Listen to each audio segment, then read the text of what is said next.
안녕하세요.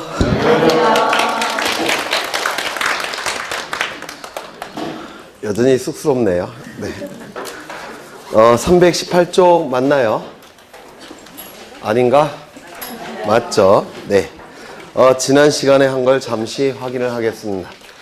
지난 시간에 등기필 정보를 하셨는데요. 예전에 등기필증 제도가 두 가지 기능을 수행했다고 했죠. 첫 번째, 영수증의 기능. 두 번째, 등기의무자에게 권리가 있다는 사실을 등기관에게 확인시키는 기능, 즉 등기의 진정성을 확보하는 기능, 두 가지 기능을 수행했는데 이 등기필증 제도가 폐지됐죠. 따라서 그 기능은 다른 제도가 대신한다고 했습니다. 영수증의 기능은 등기완료 통지가 그 기능을 대신하는 것이고, 등기의무자에게 권리가 있다는 사실을 등기관에게 확인시키는 기능, 즉 등기의 진정성을 확보하는 기능은 등기필 정보가 그 기능을 대신한다고 했습니다.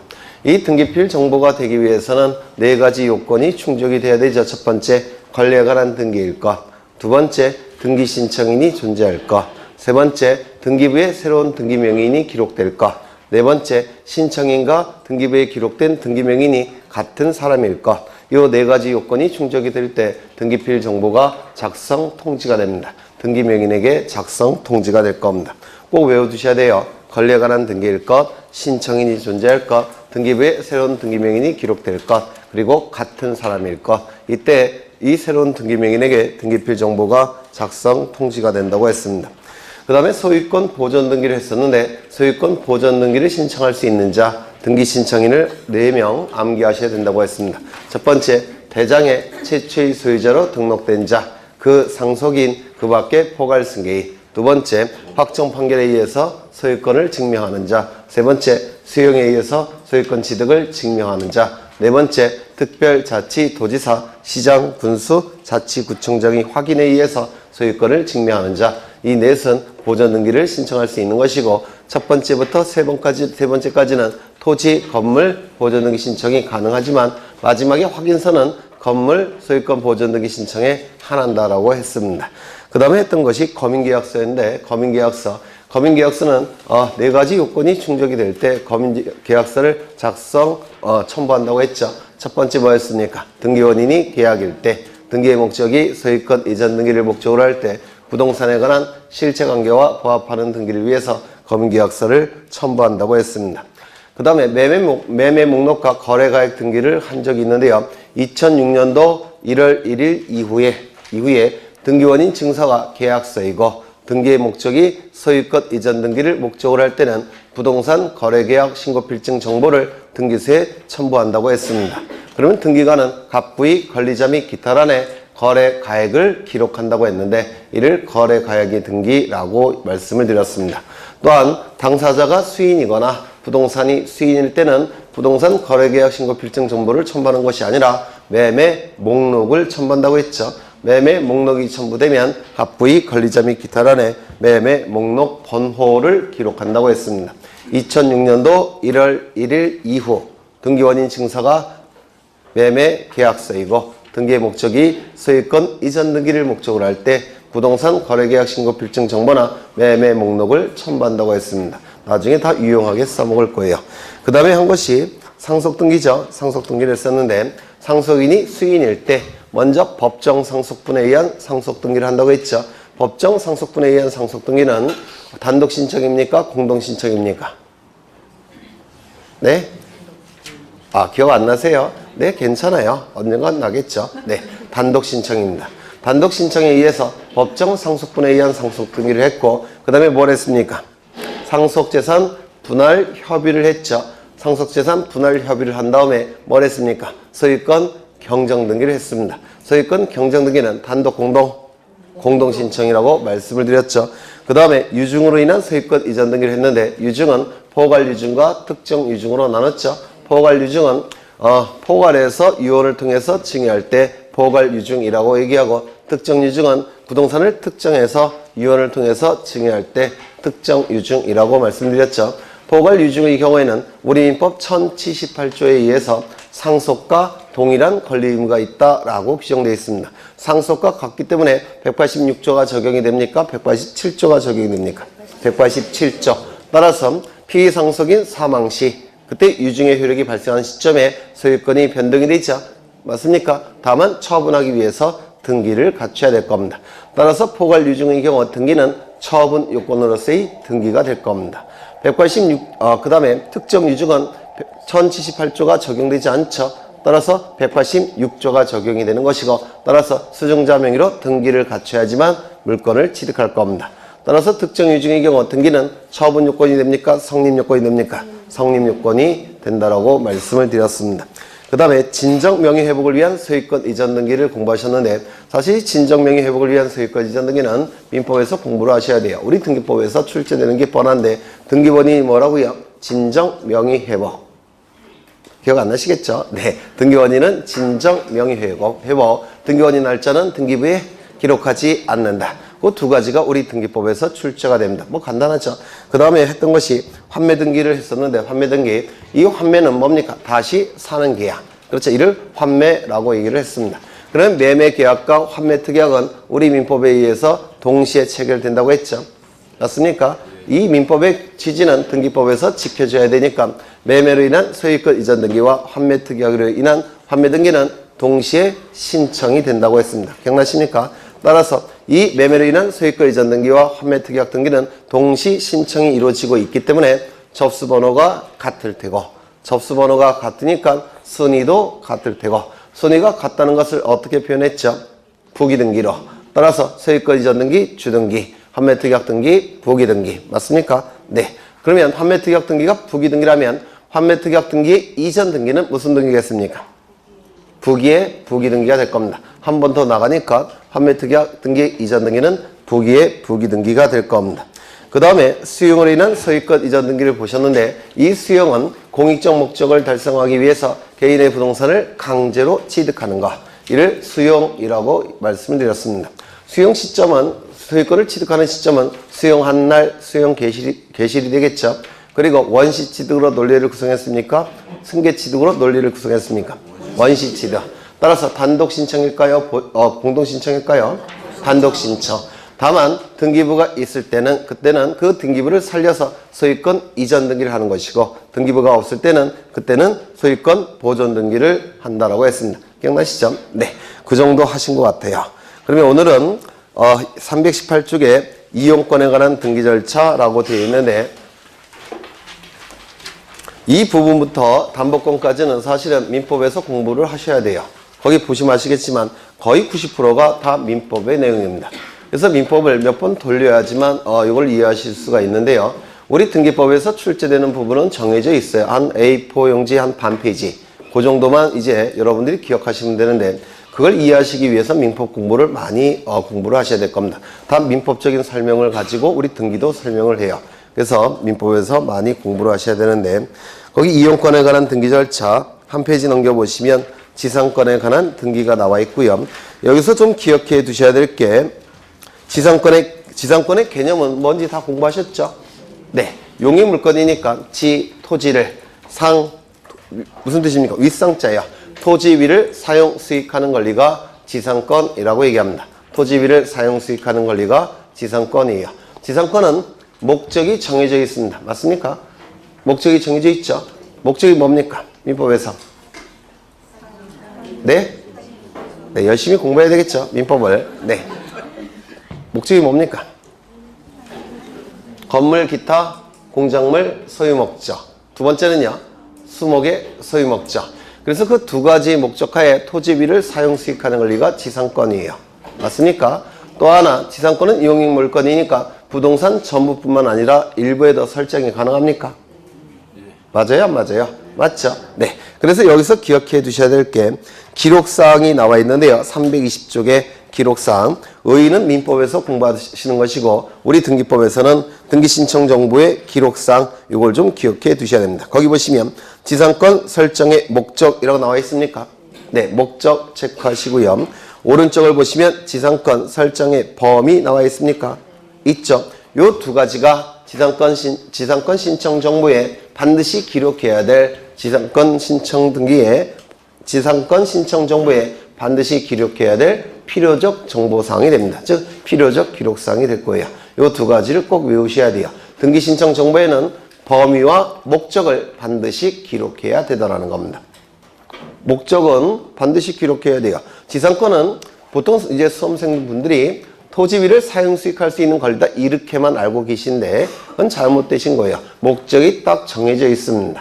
목적은 두 가지예요. 건물, 기타, 공작물, 소유 목적, 수목의 소유 목적. 이 두 가지 목적하에 토지위를 사용 수익할 수 있는 권리가 지상권이에요. 따라서 목적은 반드시 등기부에 기록을 해야 됩니다. 등기부에 반드시 기록해야 되니까 어디에도 기록해야 되겠습니까? 등기신청 정보에도 기록을 해야 됩니다. 또한 범위도 반드시 기록을 해야 돼요. 용익물권은 범위 일부분도 설정이 가능하니까 그 범위를 반드시 기록해야 된다. 그러면 만약에 전부라고 한다면 토지 전부에 대해서 지상권이 설정이 됐다면 범위를 기록할 필요가 있을까요? 없을까요? 있습니다. 이때도 전부라고 기록해야 됩니다. 그래서 전부건 일부건 반드시 신청 정보에는 범위를 기록해야 됩니다. 이유는 등기부에 기록해야 되기 때문에 그렇습니다. 그래서 이 두 가지를 기억해 두시고요. 나머지는 다 민법에서 공부를 하실 겁니다.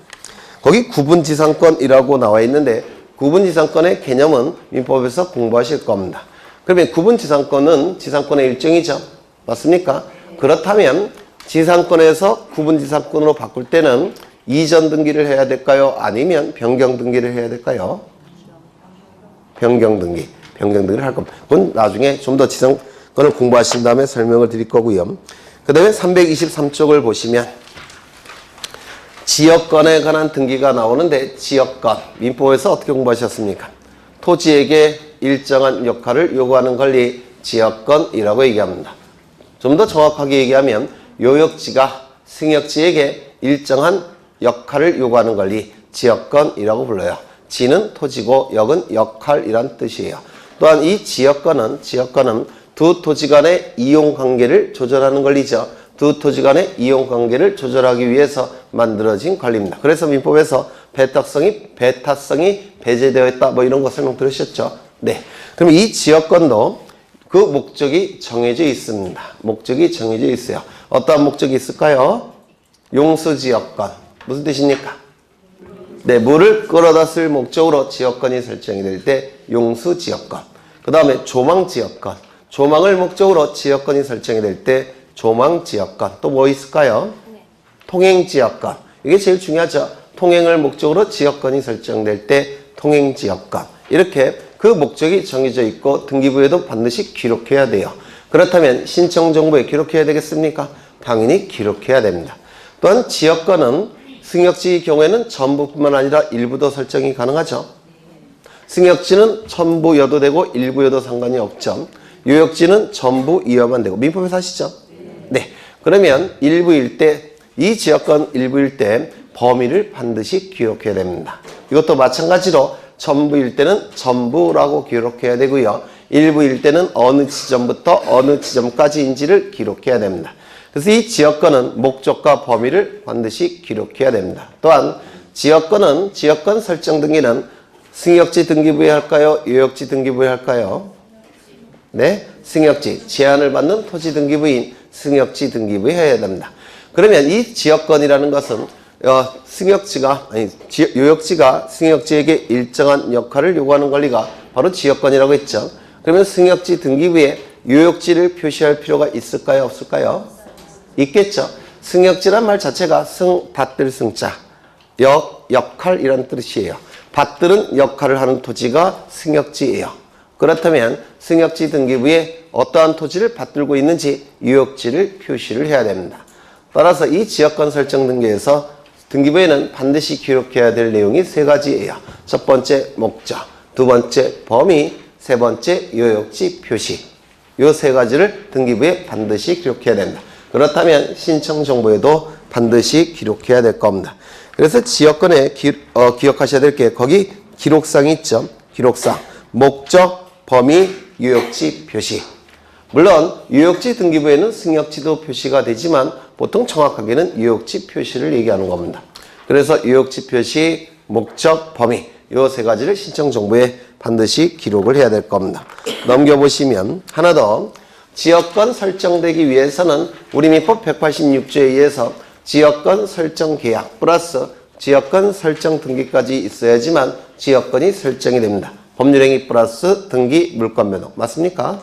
그러면 지역권 이전 등기라는 건 존재할까요? 존재하지 않을까요? 존재하지 않습니까? 왜요? 지역권에서 부정성, 수반성 공부하신 적 있습니까? 네. 부정성, 정확하게는 부정성인데요. 부정성 때문에 유역지 소유자와 지역권은, 유역지 소유권과 지역권은 같이 움직입니다. 민법에서 하실 거예요. 그러면 유역지 소유권을 다른 자에게 이전을 시키면 지역권도 자동적으로 따라갑니다. 따라서 지역권 이전 등기라는 걸 구태여할 필요가 없습니다. 그래서 우리 민법과 등기법에서는 지역권 이전 등기라는 것은 인정하지 않습니다. 민법에서도 한번 출제가 됐고 등기법에서도 한번 출제가 됐습니다. 지역권 이전 등기라는 건 존재하지 않습니다. 나중에 민법에서 또 공부하실 거예요. 그 다음에 전세권을 보실 텐데 전세권은 전적으로 세들어 살 수 있는 권리가 전세권이죠. 이 전세권은 우리 민법 186조가 약간 변형돼서 적용이 됩니다. 따라서 전세권 설정 계약, 전세권 설정 등기 이 두 가지만 있다고 해서 전세권이 설정되지 않아요. 뭐까지 추가돼야 됩니까? 전세금 지급. 그래서 이 전세금 지급을 민법에서 전세권의 성립 요소다 이렇게 공부를 하실 겁니다. 그래서 이 전세금이 있어야지만 전세권이 존재하는 겁니다. 전세금이 없다면 전세권이 존재할 수가 없어요. 그렇다면 등기부에는 전세금을 반드시 기록해야 되겠습니까? 네. 기록해야 됩니다. 따라서 이 등기부의 전세권 등기, 이 경우에는 등기부의 전세금을 반드시 기록해야 됩니다. 또한 용의물권이죠. 용의물권이기 때문에 전부 또는 일부도 가능하죠. 맞습니까? 전부, 일부. 세 번째, 이 전세권은 사용 목적이 있을까요? 없을까요? 민법에서.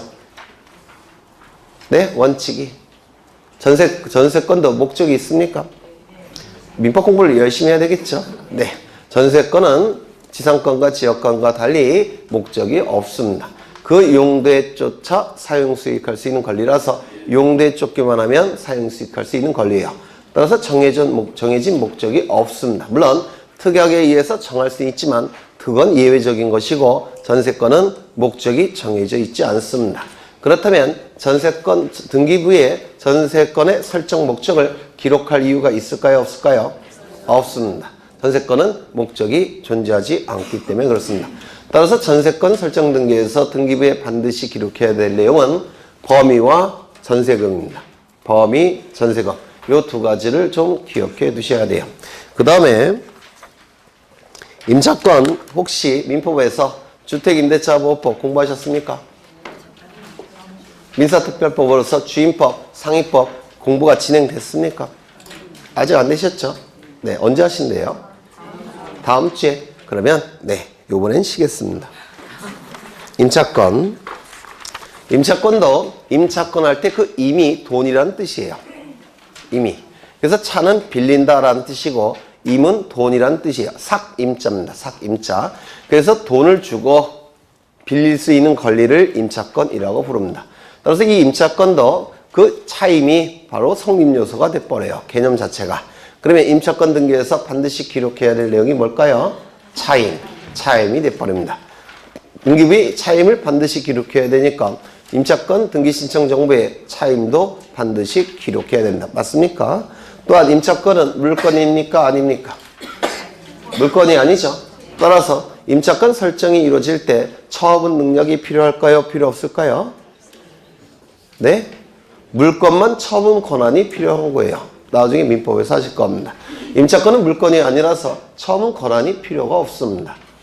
맞습니까? 그러면 등기부에 처분 권한이 있는 자가 임차권을 설정했다면 문제가 없는데 처분 권한이 없는 자가 임차권을 설정했다면 나중에 문제가 발생할 수 있어요. 따라서 처분 권한이 없는 자가 임차권을 설정했다는 문구를 기록해야 됩니다. 따라서 임차권은 차임과 처분 권한, 처분 능력이 없다는 뜻을 기록해야 돼요. 그건 나중에 민법에서 좀 더 공부를 하실 겁니다. 그 정도 보시면 될 테고 임차권 등기 명령에 의한 임차권 등기라는 게 329쪽에 나오는데요. 329쪽 보이십니까? 329쪽 그림 밑에 임차권 등기 명령에 의한 임차권 등기가 나오는데 이것도 민법에서 먼저 공부를 하셔야 돼요. 우리가 임차권 등기는 두 개의 종류가 있습니다. 임대인이 설정해주는 임차권 등기, 임대인이 설정해주는 임차권 등기가 있고요. 또 하나는 법원의 촉탁에 의한 임차권 등기가 있습니다. 법원의 촉탁에 의한 등기가 임차권 등기 명령에 의한 임차권 등기예요. 여기 임차권 설정이라는 문구를 쓰셨는데 이 법원의 촉탁에 의한 임차권 등기는 설정 등기가 아니에요. 네, 이거 지워주시는 게 맞는 것 같아요. 거기 표에 임차권 등기 명령에 의한 임차권 설정 등기 나와 있죠. 여기서 설정이라는 문구는 잘못 쓰신 거예요. 그래서 임차권 등기는 두 가지가 있는데 임대인이 설정해주는 임차권 설정 등기, 임대인이 만들어주는 것만 임차권 설정 등기라고 부르고요.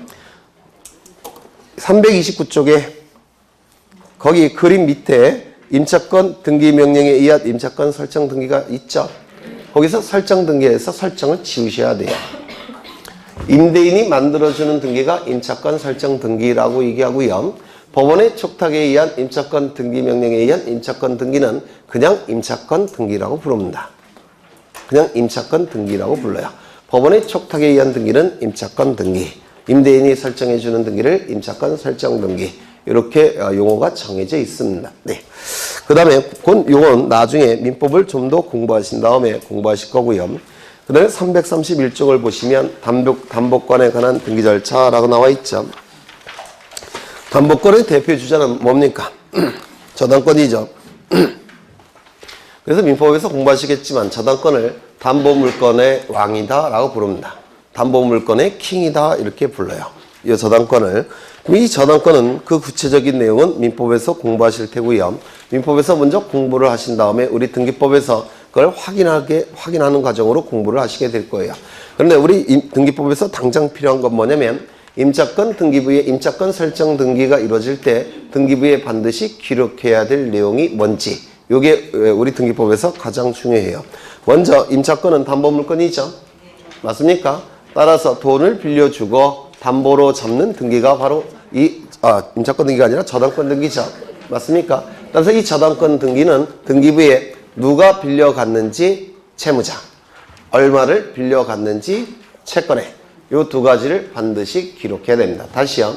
이 저당권 등기, 담보물권 등기는 누가 빌려갔는지 채무자, 얼마를 빌려갔는지 채권에, 이 두 가지를 등기부에 반드시 기록해야 됩니다. 그렇다면 등기신청 정보에도 반드시 기록해야 되겠죠. 누가 빌려갔는지 채무자, 얼마를 빌려갔는지 채권에, 이 두 가지를 반드시 기록해야 됩니다. 또한 저당권은 세 가지 종류가 있죠. 첫 번째, 소유권에 대한 저당권, 두 번째, 지상권에 대한 저당권, 세 번째, 전세권에 대한 저당권. 소유권에 대한 저당권을 소유권부 저당권이라고 불러요. 그게 정식 명칭입니다. 부는 붙었다, 붙였다라는 뜻이에요. 소유권에 붙은 저당권을 소유권부 저당권이라고 부르고요.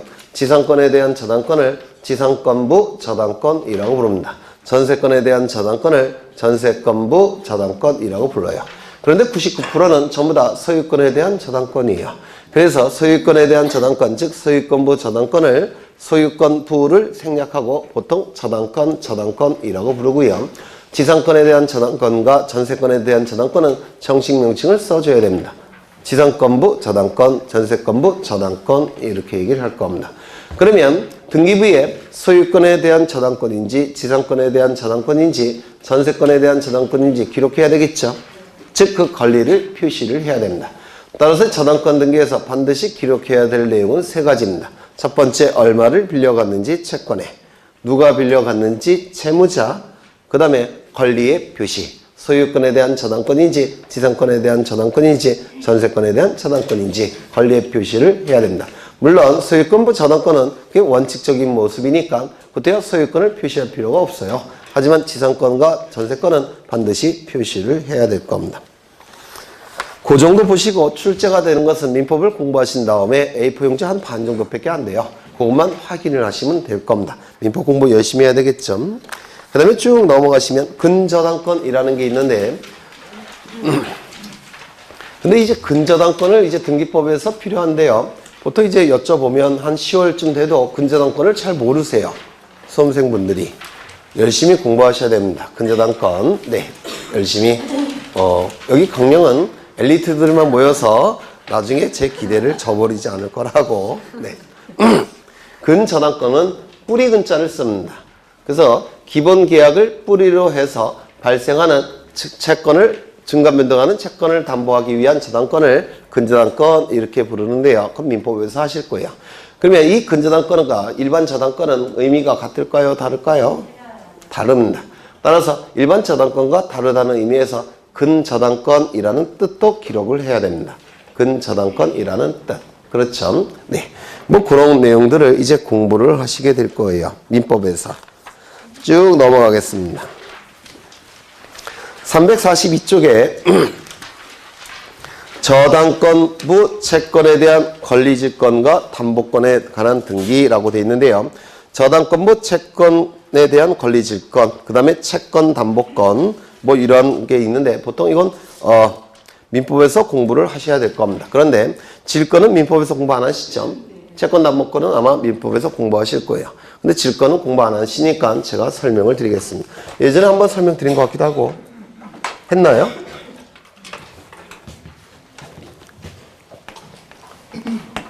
이거는 부동산이고요. 소유자는 갑입니다. 갑이 을로부터 10억 원을 빌립니다. 그냥 안 빌려주겠죠? 담보를 요구할 겁니다.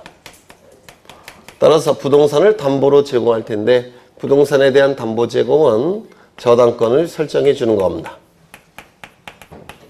그러면 을은 두 가지 권리를 취득합니다. 첫 번째, 10억 원을 빌려줬으니까 10억 원의 채권이 발생을 할 겁니다.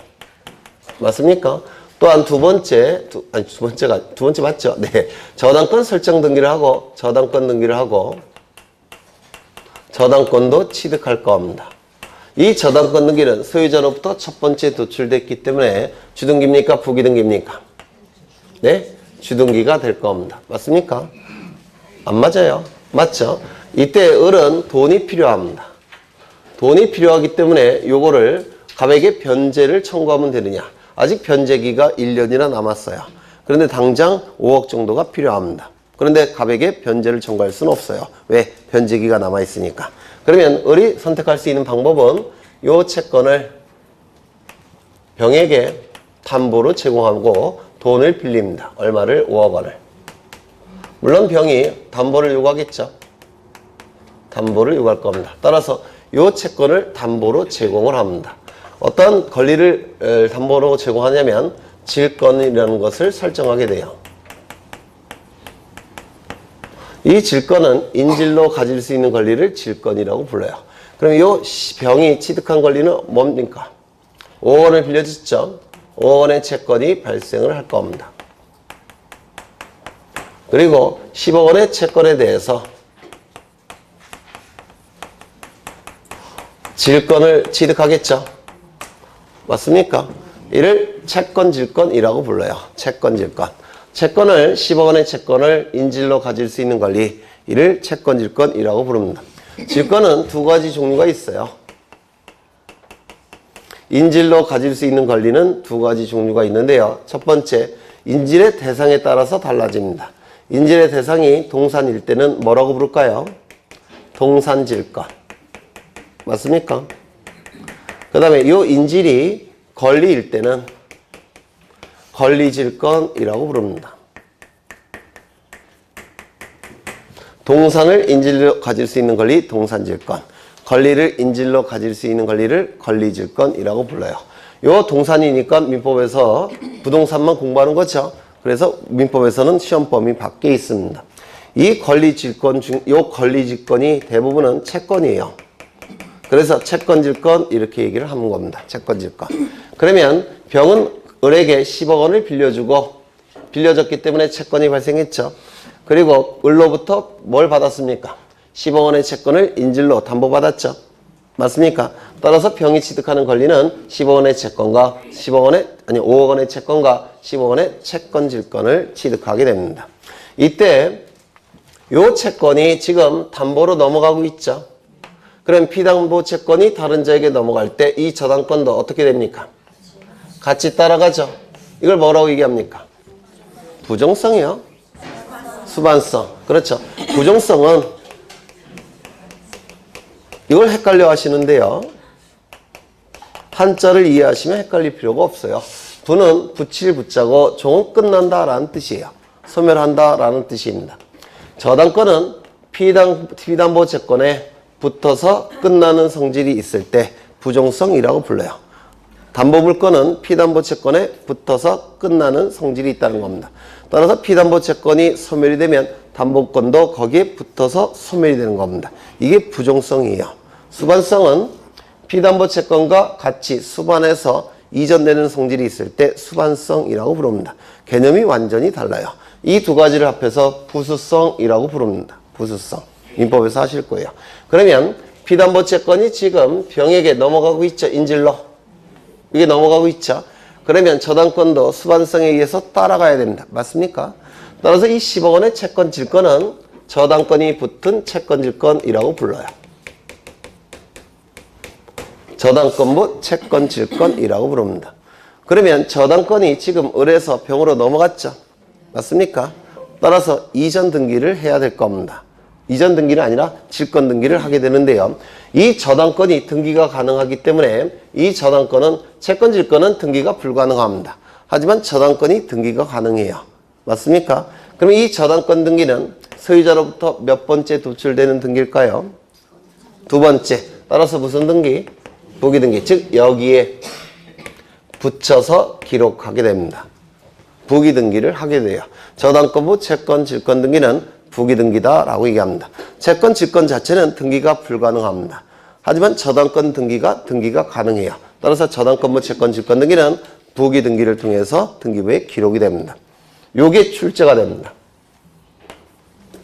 저당권부 채권 질권 등기는 무슨 등기? 부기 등기. 요게 출제가 돼요. 소유자로부터 두 번째 도출되고 있기 때문에 저당권부 채권 질권은 부기 등기한다. 사실 요것만 출제가 됩니다. 질권 등기에서는.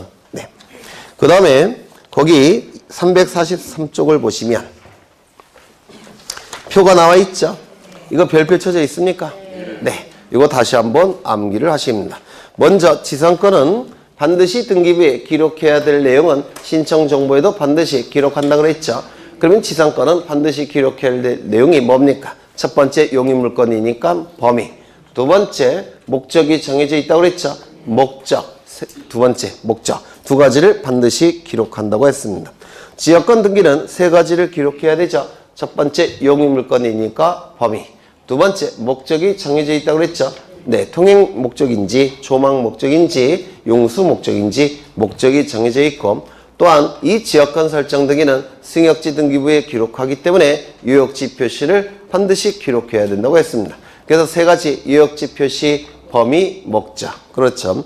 전세권 등기는 용의물건이니까 범위.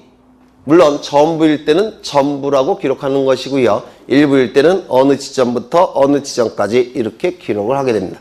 전세권은 반드시 전세금이 지급돼야 되죠. 따라서 전세금을 전세권의 성립 요소라고 부릅니다. 그래서 이 전세금도 반드시 기록해야 됩니다. 그 다음에 저당권을 보시면 누가 빌려갔는지 채무자, 얼마를 빌려갔는지 채권에, 또한 전세권부 저당권이나 지상권부 저당권일 때는 그때는 그 권리도 표시한다고 했죠. 그렇죠. 그 다음에 임차권의 경우에는 차임을 반드시 기록해야 됩니다. 그 다음에 판매 등기일 때는 매매대금, 매매비용. 기억나십니까? 매매대금, 매매비용을 반드시 기록을 해야 됩니다. 그 다음에 우측을 보시면 임의적 기록사항이 나와 있는데 제가 세 가지를 언급했는데 혹시 기억나십니까? 신청 정보할 때 임의적 기록사항은 약정이라는 문구가 있다든지 특약이라는 문구가 있다든지 합의라는 문구가 있다든지 또요 계약이라는 문구가 있다면 이는 임의적 기록사항이라고 했죠. 기억나십니까? 등기부에 기록하지 않아도 상관이 없는데 기록하기로 특약을 맺었다면 합의를 했다면 계약을 체결했다면 약정을 했다면 기록해야 되겠죠. 따라서 이를 임의적 기록사항이라고 얘기합니다. 이 임의적 기록사항인 약정, 특약, 합의, 계약은 반드시 등기법에 근거 규정이 있어야 된다고 했는데 기억나십니까? 또한 이 약정 등기는 무슨 등기 한다고 했습니까? 부기 등기를 한다라고 했습니다. 두 번째, 그러면 구체적으로 어떠한 내용이 임의적 기록사항이냐? 뭐라고 했습니까? 기간의 의미가 있는 것. 그렇죠. 기간의 의미가 있는 것. 시기, 종기, 존속기간, 변제기 이딴 것들이 바로 임의적 기록사항이라고 했습니다. 세 번째, 돈의 의미가 있는 것도 임의적 기록사항이라고 했죠. 따라서 보증금, 지료, 또 뭐 있네요? 이자 이런 것들은 임의적 기록사항입니다. 그런데 예외적으로 돈의 의미가 있지만 필요적 기록상이 있었죠. 3가지 정도는 암기를 하시라고 부탁을 드렸습니다. 전세권 등기에 있어서 전세금. 맞습니까? 전세권 등기에 있어서 전세금. 두 번째요. 임차권 등기에 있어서 차임. 임차권 등기에 있어서 차임. 환매 등기에 있어서 매매대금, 매매비용. 그렇죠. 환매 등기에 있어서 매매대금, 매매비용. 매매대금과 매매비용. 이 매매대금과 매매비용은 어떤 의미가 있냐면 환매대금입니다. 결국은. 환매대금이 매매대금, 매매비용이에요. 또한 저당권 등기에 있어서 채권에 이런 것들을 반드시 기록해야 됩니다. 이런 문구가 거기 쭉 나와 있어요. 임의적 기록사항에. 네, 그 정도 보시면 될 것 같고요. 넘기겠습니다. 344쪽을 보시면 변경 등기가 나오는데요. 변경 등기. 이 변경 등기를 보시기 전에 먼저 이걸 좀 보셔야 되는데 예전에 했는지 안 했는지 모르겠는데 넓은 의미의 변경 등기라는 게 있습니다. 넓은 의미의 변경 등기. 광의의 변경 등기라고 불러요. 이 광의의 변경 등기는 크게 2가지가 있는데요. 좁은 의미의 변경 등기가 있고요. 좁은 의미의 변경 등기. 그리고 두 번째 경정 등기라는 게 있습니다. 그래서 광의의 변경 등기 안에는 좁은 의미의 변경 등기와 경정 등기 2가지가 있는데요. 요거를 생략해요, 보통. 생략해서 광의의 변경 등기 안에는 변경 등기와 경정 등기라는 게 있습니다. 그럼 이 변경 등기라는 게 뭐냐면 이 변경이 한자로 변화할 때 그 변자와 고칠 경자를 씁니다. 변경 등기가. 그럼 그 의미가 뭐냐면 부동산 권리에 관한 정보의 일부 변화가 나타났을 때 부동산 권리에 관한 정보의 일부 변화가 나타났다면 등기부에 기록된 정보와 일치합니까? 일치하지 않습니까? 일치하지 않게 되죠. 따라서 그 등기부를 고치는 등기, 고칠 경자예요. 부동산 권리에 부동산 권리에 관한 정보에 일부 변화가 나타났기 때문에 등기부에 기록된 내용을 고치는 등기, 이를 변경 등기라고 부릅니다. 변화와 고칠 경자를 씁니다. 경정 등기는 고칠 경자에 바로잡을 정자를 씁니다. 고쳐서 바로잡는다는 뜻이에요. 무슨 얘기냐면 등기관이 신청 정보의 내용을 등기부에 기록할 때 잘못 기록할 수 있겠죠. 예를 들어서 면적을 10,000제곱미터로 기록해야 되는데 실수해서 공을 하나 빼먹었다는 겁니다. 그러면 1000제곱미터로 기록이 되어 있을 겁니다. 맞습니까? 그러면 어떻게 해야 됩니까? 등기부를 고쳐서 바로잡아야 될 겁니다. 맞습니까? 즉 처음부터 일부 잘못 기록을 했다는 겁니다. 처음부터 일부 잘못 기록이 됐다면 공시기능을 발휘할 수 없겠죠. 공시기능을 발휘하기 위해서 어떻게 해야 됩니까? 등기부를 고쳐서 바로잡아야 될 겁니다. 이를 경정등기라고 얘기합니다. 다시요. 부동산 권리에 관한 정보 중에 일부 변화가 나타나서 등기부를 고치는 등기. 무슨 등기? 변경등기. 처음부터 등기부에 잘못 기록을 해서 등기부를 고쳐서 바로잡는 등기. 경정등기라고 얘기를 할 겁니다. 그래서 이 한자를 해석하시면 좀 덜 헷갈리십니다. 요게. 그러면 이제 우리가 처음에 뭘 공부하셨냐면 여기 부동산이 존재합니다. 이 부동산이 존재하기 때문에 이 부동산에 관하여 권리가 존재할 겁니다. 이 권리에 관한 정보들이 등기부에 기록이 될 겁니다. 부동산 권리에 관한 정보들이 등기부에 기록이 될 거예요. 요즘은 등기 기록이라는 용어를 더 많이 씁니다. 부동산 권리에 관한 정보는 둘로 나눠서 수집해야 되겠죠. 첫 번째, 부동산에 관한 정보. 맞습니까? 또 하나는 권리에 관한 정보. 2가지 정보로 나눠서 수집한다고 했습니다. 부동산에 관한 정보는 뭐라고 얘기합니까? 부동산 표시사항. 맞습니까? 따라서 부동산에 관한 정보는 부동산 표시에 관한 정보라고 말씀을 드렸습니다. 그 다음에 권리에 관한 정보도 기록이 될 겁니다. 부동산 표시에 관한 정보는 둘로 나눠지죠. 부동산이 토지, 건물 둘이 존재하니까 부동산 표시에 관한 정보도 둘이라고 했죠. 첫 번째, 건물 표시에 관한 정보가 있을 테고 두 번째, 토지 표시에 관한 정보가 있을 겁니다. 건물 표시에 관한 정보는 뭐가 있습니까? 소재, 대지 지번, 그 다음에요. 건물의 종류, 건물의 구조, 건물의 면적이 있습니다. 토지 표시에 관한 정보는 뭐가 있죠? 소재, 토지의 소재, 지번, 지모, 면적이 있을 겁니다. 요거 반드시 외워달라고 제가 부탁을 드린 적이 있어요. 어떻게 외웠습니까? 소, 지, 종, 구, 면. 소, 지, 지, 면. 요걸 암기하셔야지만 나중에 집합건물 등기부 할 때 암기하실 수가 있으세요. 꼭 외워두셔야 됩니다.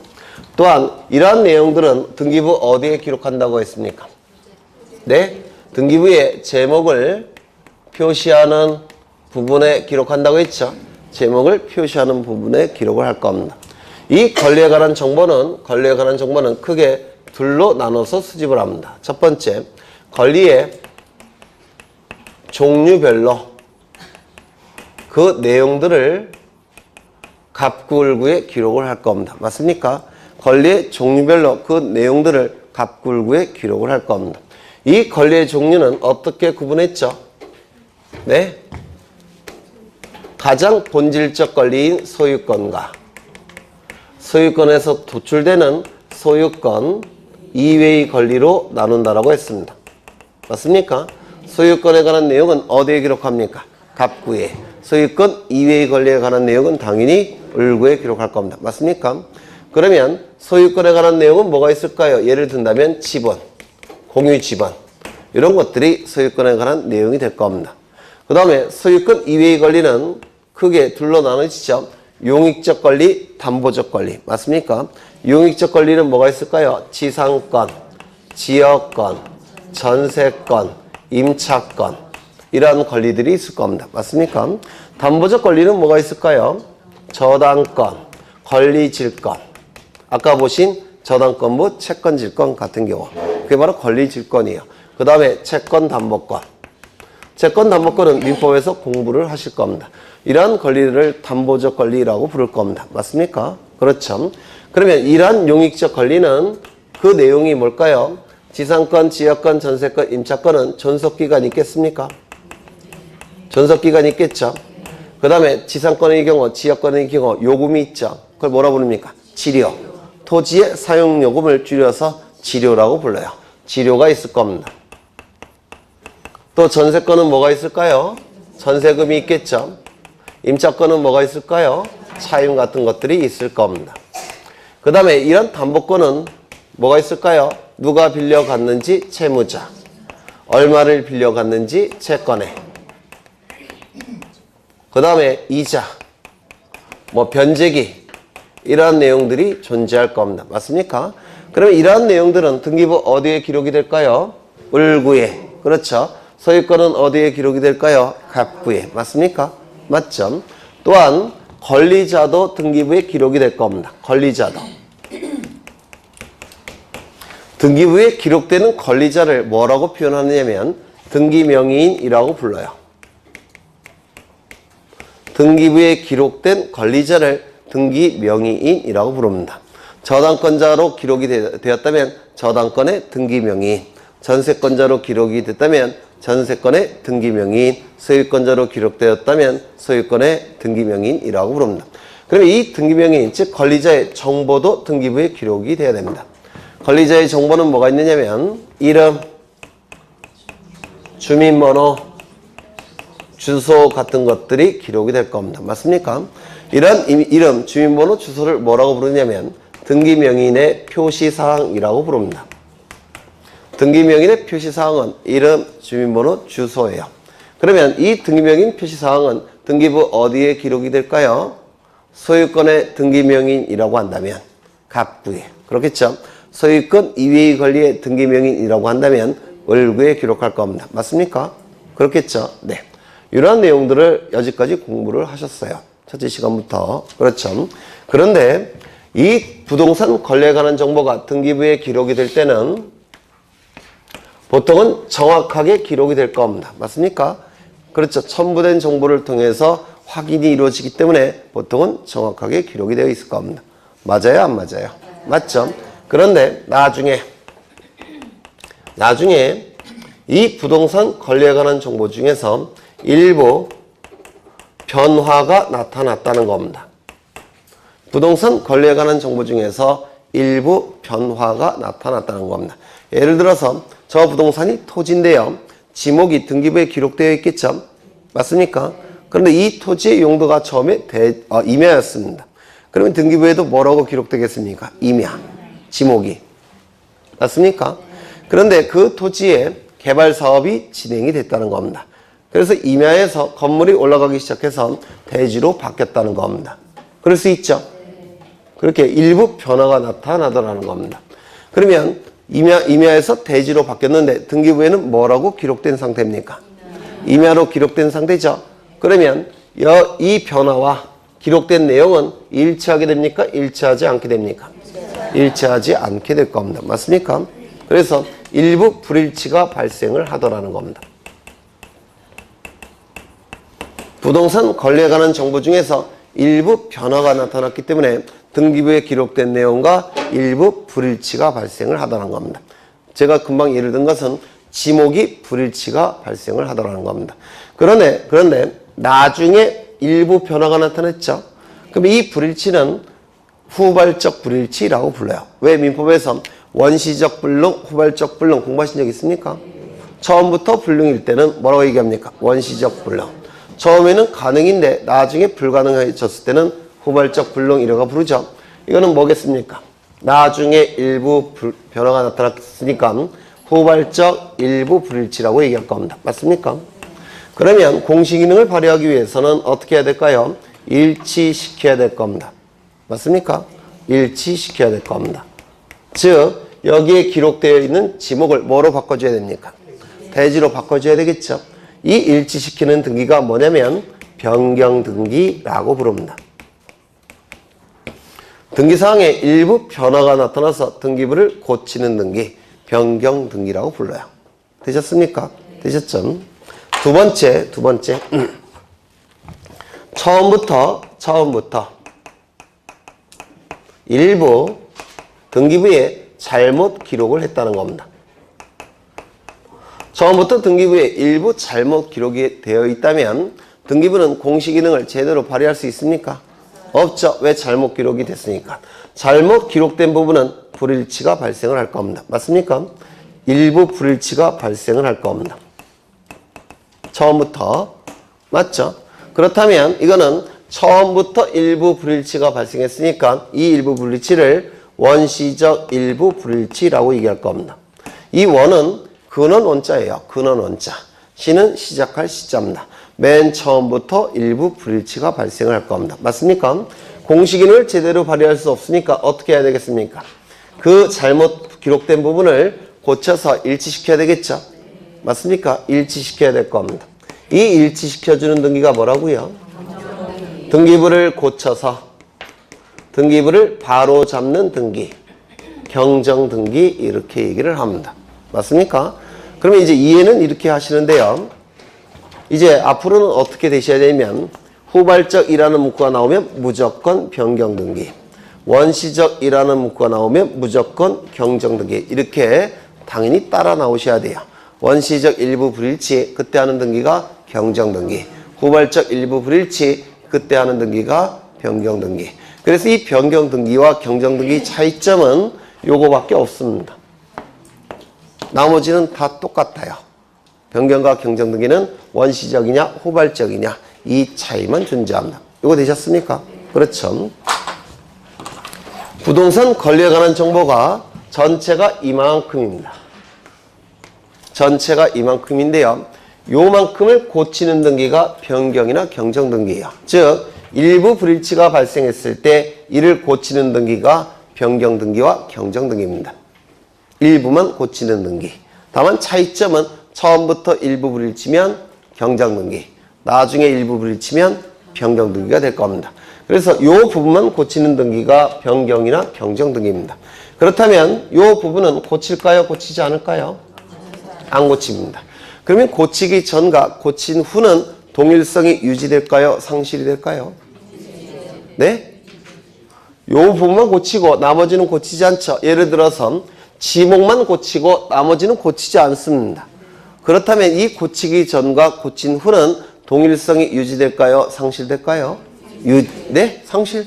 유지. 따라서 이 변경이나 경정등기는 고치기 전과 고친 후는 동일성이 반드시 유지돼야 됩니다. 왜냐하면 일부만 고치는 등기이기 때문에 그렇습니다. 그래서 이 동일성 유지는 변경등기에서는 잘 출제가 안 되지만 경정등기에서는 굉장히 잘 출제가 됩니다. 동일성이 유지가 돼야지만 이 변경이나 경정등기가 가능합니다. 이거 이해가 되십니까? 그렇다면 지상권 등기를 지역권 등기 또는 전세권 등기, 임차권 등기로 바꾸는 것은 변경이나 경정등기가 가능할까요? 불가능할까요? 즉 권리의 종류를 바꾸는 등기는 변경, 경정 가능할까요? 불가능할까요? 이는 불가능합니다. 왜요? 종류가 바뀌는 것은 일부 불일치가 아닙니다. 이는 전부 불일치예요. 맞습니까? 우리 시험에 이미 나왔어요. 법무사 시험에도 나왔고 일부 고치는 등기만 변경이나 경정 등기니까 종류가 바뀌는 것은 전부 불일치입니다. 변경, 경정이 불가능합니다. 그러면 어떠한 방법을 써야 되냐면 기존의 등기를 말소하고 새로 등기해야 됩니다. 종류가 바뀔 때는 기존의 등기를 말소하고 새로 등기를 해야 됩니다. 이거 이해가 되십니까? 그렇죠. 이거 좀 기억해 두셔야 될 겁니다. 그럼 이제 이 변경이나 경정 등기는 일부만 고치는 등기가 변경이나 경정 등기예요. 맞습니까? 그러면 이 부분에서 일부가 나중에 변화가 발생을 했다는 겁니다. 그러면 그 부분을 고쳐야 되겠죠. 그때 하는 등기가 무슨 등기일까요? 변경 등기. 뭐에 대한 변경 등기일까요? 부동산 표시사항의 변경 등기겠죠. 맞습니까? 그러면 이 부분을 바꿀 때 하는 등기가 부동산 표시 변경 등기라고 얘기합니다. 부동산 표시 변경 등기라고 불러요.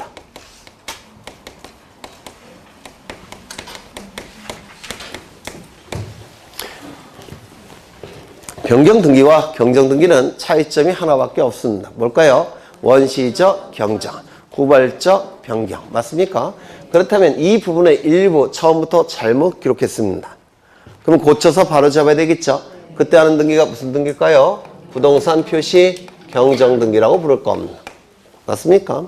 종류가 바뀔 때는 변경이나 경정 등기 못한다고 했죠? 따라서 내용이 바뀔 때만 변경이나 경정 등기를 하는 겁니다.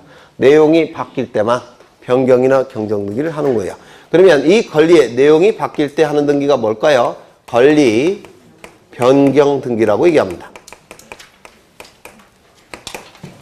존속기간이 바뀔 때 또는 치료나 전세금 차임 이런 것들이 바뀔 때 또는 이런 채무자 채권의 뭐 이런 것들이 바뀔 때 그때 하는 등기가 뭐라고요? 권리 변경 등기라고 얘기합니다. 그러면 이런 것들이 처음에 잘못 기록이 되어서 그걸 고쳐서 바로잡는 등기가 뭘까요? 권리 경정 등기라고 얘기할 겁니다. 그렇죠? 이런 주민번호, 주소 같은 게 바뀔 때 하는 등기가 뭘까요? 등기명의인, 어렵지 않죠? 등기명의인 표시 변경 등기라고 부릅니다. 이름이나 주민번호나 주소를 처음부터 잘못 기록했을 때 이를 고쳐서 바로잡는 등기가 뭘까요? 등기명의인 표시 경정 등기라고 부를 겁니다. 되셨습니까? 따라서 변경 등기나 경정 등기는 세 가지 종류가 존재합니다. 부동산 표시 변경, 부동산 표시 변경, 경정 등기, 권리 변경, 권리 경정 등기, 등기명인 표시 변경, 등기명인 표시 경정 등기. 보통 이 등기명인 부동산 표시 변경 등기도 두 가지로 구분을 해요. 어떻게 구분하냐면 요게 바뀔 때 하는 등기가 협의의 부동산 표시 변경 등기라고 부르고요. 요게 바뀔 때 하는 등기가 부동산 변경 등기라고 부르고요. 이 두 가지를 합해서 강의의 부동산 표시 변경 등기라고 부르는데 우리 시험에는 그렇게 상세하게 나오지 않습니다. 그냥 전체가 부동산 표시 변경 등기라고 생각하시면 돼요. 그러면 이 각각의 등기에 출제가 되는 내용을 지금부터 보실 겁니다. 출제되는 엑기스만 보겠다는 겁니다. 엑기스가 뭐냐면 여기부터 첫 번째, 부동산 표시 변경 경정 등기는 표제부에서 이루어질까요? 갑굴구에서 이루어질까요? 아주 쉽죠? 써놨으니까. 첫 번째, 표제부에서 이루어지는 등기입니다. 두 번째, 부동산 표시 변경 등기가 이루어짐으로 인해서 권리를 상실하여 불이익이 발생하는 등기 의무자가 존재할까요? 존재하지 않을까요? 왜요? 권리에 관한 내용이 표제부에는 기록되지 않으니까. 맞습니까? 따라서 단독, 공동? 단독 신청에 의해서 이루어질 겁니다. 세 번째, 이 등기명인 부동산 표시 변경 등기는 일부만 고치는 등기죠. 따라서 동일성이 유지돼야 된다고 했죠. 동일성이 유지될 때는 주등기합니까? 부기등기합니까? 부기등기하는 게 원칙입니다. 맞습니까? 그래서 옛날에 종이로 된 등기부에서는 부기등기했습니다. 그런데 전산등기부로 바뀌면서 지금은 다 전산등기부예요. 전산등기부로 바뀌면서 등기법에서 이 부동산 표시 변경 등기, 즉 표제부는 무조건 주등기한다라고 규정을 덧버렸습니다. 법논리에 반하죠. 맞습니까? 법논리에 반하기 때문에 계속 출제합니다. 작년에도 출제가 됐어요. 표제부는 언제나 주등기입니다. 논리에 의한다면 부기등기가 맞아요. 그런데 등기법에서 명문으로 언제나 주등기한다라고 규정을 덧버렸습니다. 따라서 이건 굉장히 예외적이기 때문에 자주 출제가 되고 작년에도 출제가 됐습니다. 뭐라고요? 언제나 주등기. 네 번째. 이 표제부는 기준이 대장입니다. 토지등기부의 기준은 토지등기부 표제부의 기준은 토지대장, 임야대장을 기준으로 표제부를 기록하게 됩니다. 건물 등기부도 건축물 대장이 기준이 돼요. 그래서 표제부는 대장을 기준으로 해서 이걸 바꾸는 겁니다.